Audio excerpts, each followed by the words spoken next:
जय पिता भागवत। भगवान श्री कृष्ण के इस कौतुक को देखकर देवताओं को अति प्रशंसा हुई और पुष्पों की वर्षा करने लगे। ग्वाल बाल तथा बलराम जी दौड़कर श्री कृष्ण के निकट गए और उनको कंठ से लगा लिया। तदुपरांत संध्या होने पर श्री श्याम सुंदर सब ग्वालों तथा बछड़ों को साथ लेकर बलराम सहित हंसते खेलते हुए घर को लौट आए।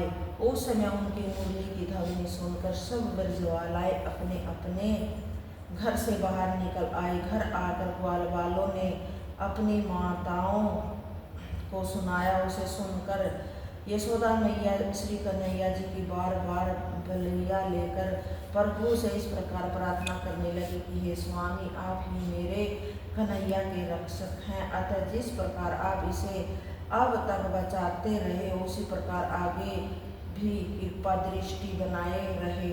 श्री सुखदेव जी बोले कि हे परीक्षित, एक दिन प्रातःकाल के समय श्री मुरली मनोहर ग्वाल वालों के साथ गो चराने के लिए वन में गए। वहाँ उन्होंने बछड़ों को चराने के लिए वन में छोड़ दिया। तत्पश्चात वहाँ उन्होंने बछड़ों को चराने के लिए वन में छोड़ दिया। तत्पश्चात सब ग्वाल बाल अपने शरीर पर खड़िया तथा गेरू से चित्रकारी कर फलों के गहने पहने खेलने लगे। वहाँ श्री श्याम सुंदर कभी अपनी बांसुरी बजाते थे और कभी नाम ले लेकर गो को पुकारते थे। उसी समय कंस को भेजा हुआ अधासुर नामक एक राक्षस अजगर का रूप धरकर भगवान श्याम सुंदर को मारने के लिए वहां आ बैठा। उसका नीचे का होठ पृथ्वी से तथा ऊपर का होठ आकाश में लगा हुआ था। कुछ देर बाद जब मुरली मनोहर अपने सखाओं सहित उधर होकर निकले तो उस समय श्री कृष्णचंद्र जी ने कहा कि हे भाइयों, जिस ओर यह गुफा दिख रही है उस ओर तुम लोग मत जाना। हे परीक्षित, श्री बाके बिहारी के इस प्रकार कहने पर विवेक ग्वाल बाल उसी की ओर चल दिए। जब सब लोग पास पहुँचे तो आपस में इस प्रकार कहने लगे कि यह पर्वत सा क्या दिखाई दे रहा है। जब वे उसकी ओर अधिक समीप पहुँचे तब उस समय एक बालक ने यह कहा कि यह तो कोई बड़ी भयावनी सी कंदरा दिखाई दे रही है, इसके भीतर मत चलो। परंतु तोस नामक ग्वाले ने फिर भी यही कहा कि जब हमारे साथ कन्हैया है तो हमें किसी के डरने की क्या आवश्यकता है, हम लोगों को इसके भीतर चलकर देखना चाहिए। यह सुनकर सब लोग श्री कृष्ण जी की ओर देखते हुए उसके मुख में घुस गए। उसी समय अर्धासुर ने एक ऐसी सांस खींची कि वे सब उसके पेट के भीतर जा पहुँचे। तब अर्धासुर अपने मन में प्रसन्न होकर यह कहने लगा कि यदि आज मैं श्याम और बलराम को भी मार सकूंगा तो पूतना बकासुर आदि सबका बदला चुक जाएगा। श्री कृष्णचंद्र जी उस समय तक बाहर ही खड़े थे। जब उन्होंने ये देखा कि सब लोग गोप ग्वाल तथा बछड़े इसके पेट में चले गए तो वे स्वयं भी उसके मुख में चले गए। तब तो अर्धासुर ने आनंदित होकर अपना मुख बंद कर लिया। यह दृश्य देखकर देवताएं अत्यंत चिंतित हो उठे। हे परीक्षित, अर्धासुर के पेट में पहुंचकर श्री कृष्ण जी ने अपना शरीर बढ़ाया आरंभ कर दिया। कुछ देर में ही वे इतने विशाल हो गए कि अर्धासुर का श्वास चलना बंद हो गया। तत्पश्चात उसके प्राण मस्तक को तोड़ते हुए बाहर निकल गए। इस प्रकार जब वह राक्षस मर गया तो आनंद कंद व्रजचंद्र जी सब ग्वालों सहित बाहर आ गए। उस समय देवता ने प्रसन्न होकर आकाश में पुष्प वर्षा की। उस अजगर के शरीर में एक प्रकाश निकलकर पहले तो आकाश को गया, फिर श्री कृष्ण जी के मुख में समा गया। है परीक्षित, इस प्रकार उस राक्षस की मुक्ति देखकर देवताओं ने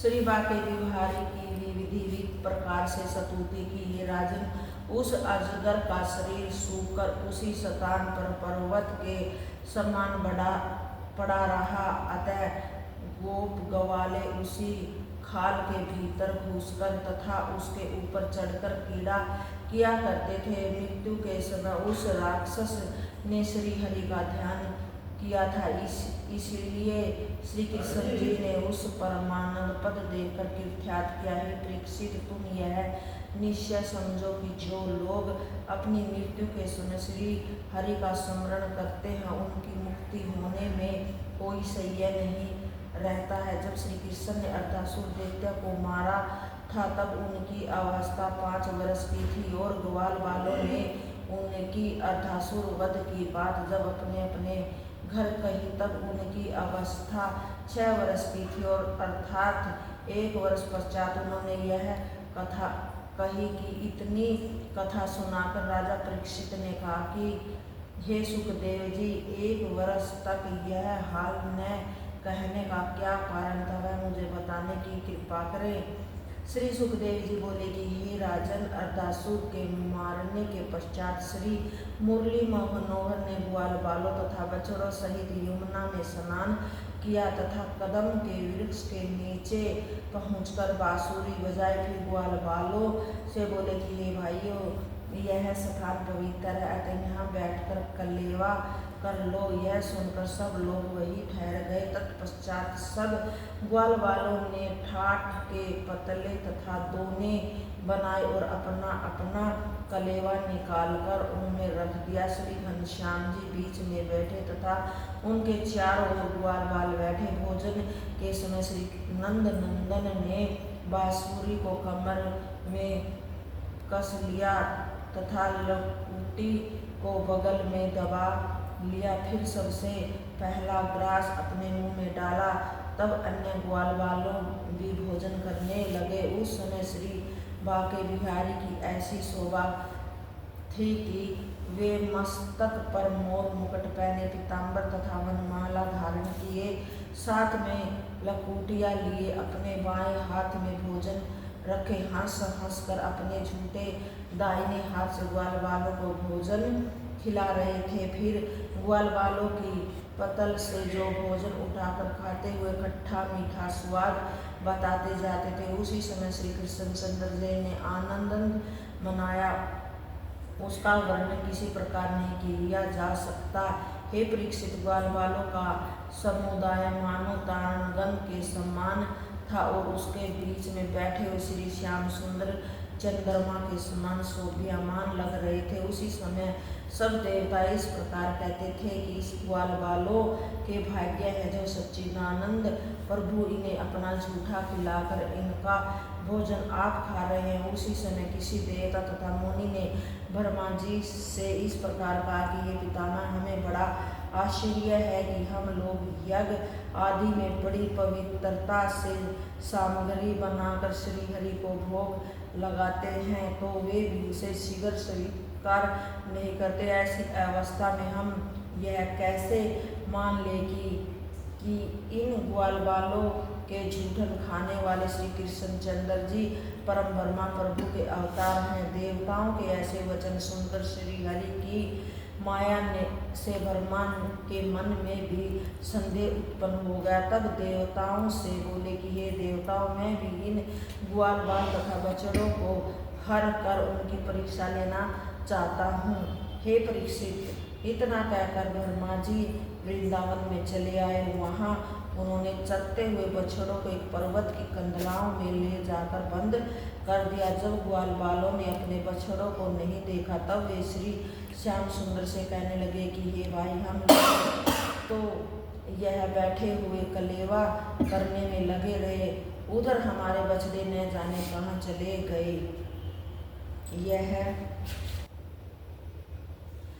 सुनकर श्री हरि ने उत्तर दिया कि तुम लोग यहीं बैठो, मैं उन्हें ढूंढ कर अभी ले आता हूँ। इतना कहकर जब श्री श्याम सुंदर बछड़े ढूंढने के लिए गए तो उन्होंने कहीं न देखकर यह जान लिया कि ब्रह्मा ने उन्होंने पर्वत की कंदराओं में छिपा दिया है। तब वे अपनी माया से दूसरे बछड़े बनाकर ग्वाल वालों के पास लौट चले।